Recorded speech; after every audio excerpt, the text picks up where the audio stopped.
Jadi tanya duit dalam perang budi yang mengakhir dengan perjanjian MOU, di mana hinan jelas akan ditulis bahawa Aceh akan merdeka diatur roh-roh dalam sektor publik kecuali dalam nambahai. Tapi dalam MOU-nya kata 17 tahun, urangnya tanya galon terwujud. Makanya sabuh tantangan besar yang dituntut oleh ngon-ngon lun yang di luar sistem pemerintahan. Termasuk anak-anak ngon-ngon lun yang kacahit. Maka oleh karenanya, lun fikir kita nyonya kajut tak kubah Bandung, ego sektoral tanya.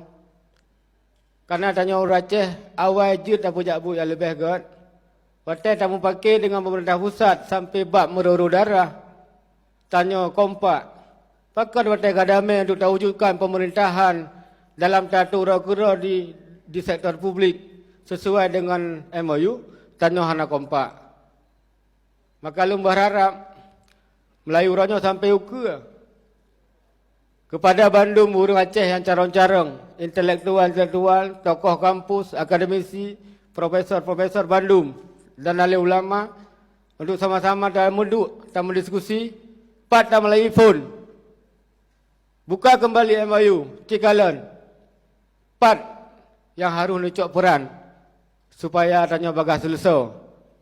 Memang Indonesia nya pu yang akan dipegang dalam perjanjian Helsinki dalam bentuk MOU-nya hanai pakai berjalan, maka tak desak awaknya untuk tahu umumkan bahawa MOU-nya hana berlaku le, MOU-nya cuma untuk koh-koh budi Aceh sagai. Akan tetapi mesti memang MOU-nya pakai berjalan, jak tak buka ruang untuk jalan.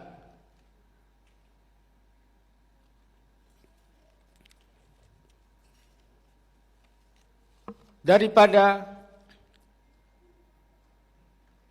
dia mengharap barang yang hana pasti. Mungkin yang mantap yang dapat lu sampaikan. Lebih kurang dalam penyampaian. Karena tentu saja tanya lu kira hal luput daripada kekurangan.